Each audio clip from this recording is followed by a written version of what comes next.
Maponya Mall in Soweto has reopened after a brief shutdown by community members yesterday. They were protesting following the death of an e-hailing driver.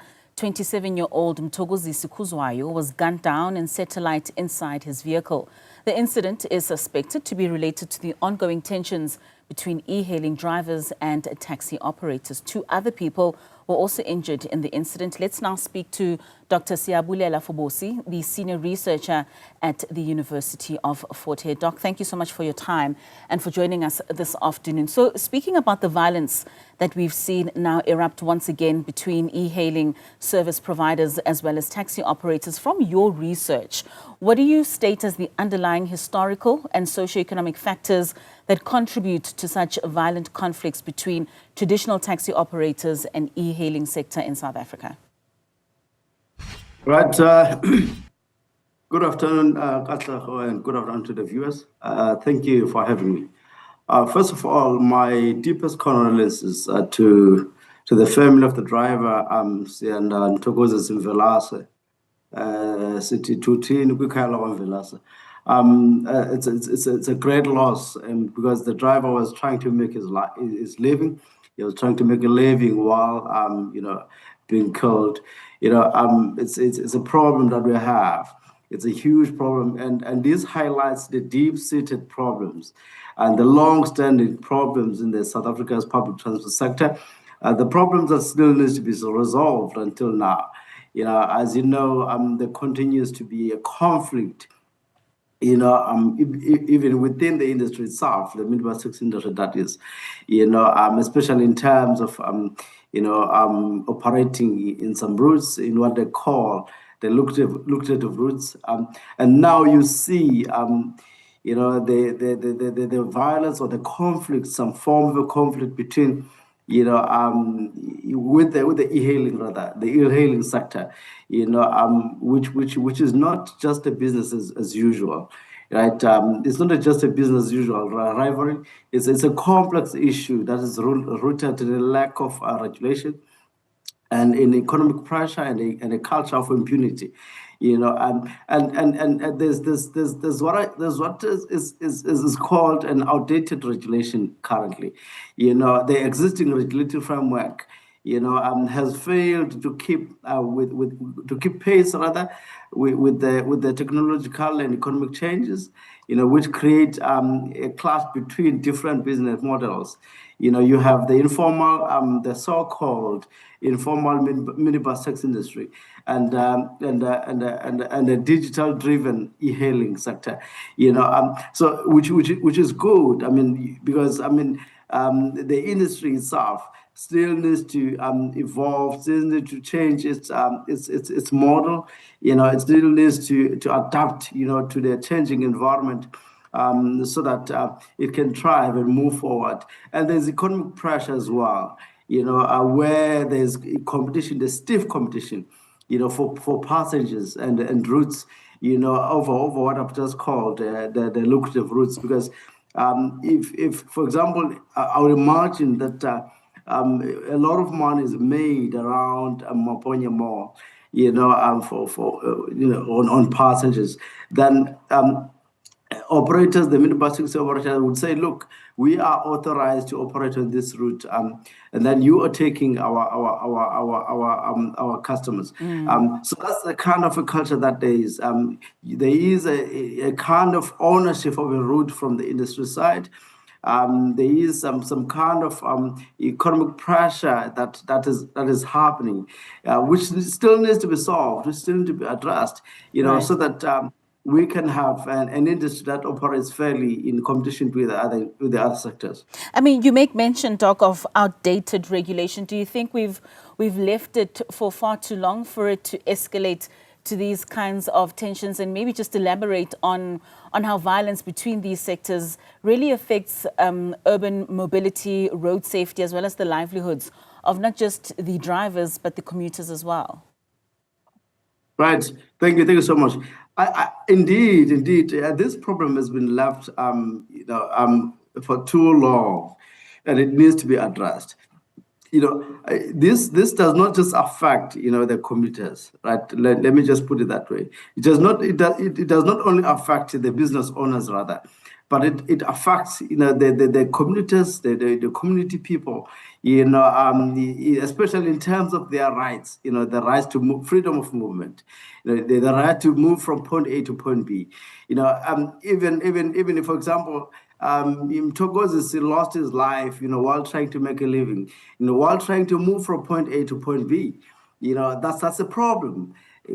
So his right, his freedom of movement has been violated, and the right to actually operate and to run a business rather, in a very good manner, in an efficient manner, that will then address the problems that are still happening in the country, the problems that is of unemployment. Then there is a problem then when one is killed while trying to make a living, which then speaks to the fact that those in leadership still need to sit down and actually address these problems and actually find a way to ensure that the weak law enforcement is then improved, is then actually done in a way, is addressed rather, so that the issues that are actually happening, are dealt with. Those that are responsible for violence are then actually addressed, attended to by law and arrested effectively, and the issues are addressed. Of course. I mean, Doc, you mentioned deep-seated problems that are within our communities. Yesterday, when Newzroom Afrika spoke to Mthokozisi's aunt, and she mentioned how for the longest time he was unemployed, living in KZN, and he had been putting together money to come to Johannesburg and for him to be able to become an e-hailing driver. And then on the third day of him being an e-hailing driver, he then meets his fate. What role do economic disparities, like you mentioned, employment competition, and just access to some resources play in fueling violence between such sectors? And most importantly, does regulation, would it curb any of these killings that we are seeing between these parties? Right. Thank you, Katleho. Look, when there is much improved regulation, when there's monitoring, at the particular routes, when there's much informed, there's much involved, police or maybe a kind of a police task force that is involved in actually monitoring what is happening in the particular routes where there's actually violence, then I think these issues will then be addressed. Because currently what you have is actually people trying to make a living, to actually compete, violently so over passages, the same passages that they depend on to actually make a living. And that's why I always regard it as a problem when people then kill each other while fighting for passages. Because how are you then going to make a living? Because that's a human rights violation. So hence I think that actually there needs to be clear monitoring, the clear regulation. Of course, there's some minimal regulation in terms of actually making sure that the operators abide by the laws of the land. But there needs to be more. There needs to be more, monitoring and enforcement on the ground, and making sure that those that are driving on that particular route are then, obeying the rules of the road, are actually then, competing effectively and efficiently. So, because competition is allowed. We can't have a world where there's no competition. There must be competition. There must be competition for the world to move forward, for the country to move forward. But we need more. The more can be done in this regard. Most certainly. We saw just how the community really stood for not only their own voices, but that of the e-hailing services as well. I just want us to touch on that community and stakeholder dynamic. From your research, what have you observed about the role of community perceptions in terms of local politics and stakeholder alliances in either perpetuating or resolving some of these conflicts? Right. Thank you so much once again, Katleho. You see, what you're just mentioning now, it's an important topic. It's an important topic because it speaks to the issues, the deep-seated issues, that are happening at the social level. Where people then, would then act because they are then, fed up in terms of what is actually happening at that particular moment, and because they just see that. Some of the issues then are then not addressed. They are angry at that particular moment. Because of the situation, right? So what happened there is an instance of community members rather that were actually very angry at that particular moment because they saw that, look, the common enemy that could have done this is a taxi driver or a taxi operator. That's why then they targeted the taxi drivers, which then speaks broader to the issue that there is a deep-seated problem within the taxi industry itself and the e-hailing sector, which needs to be addressed. Because if that is not addressed, then we're still going to continue having these problems.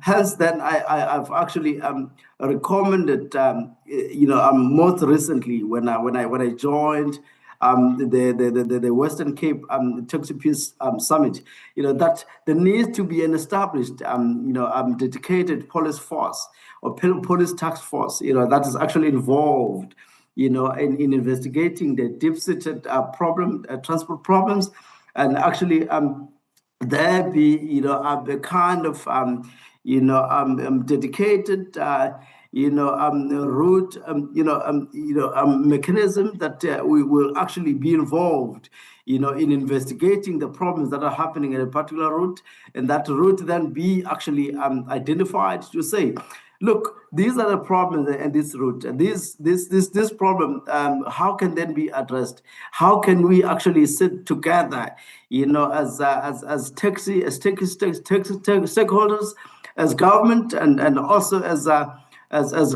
commuters, as community members, to actually talk about this problem, to actually find a solution there, right?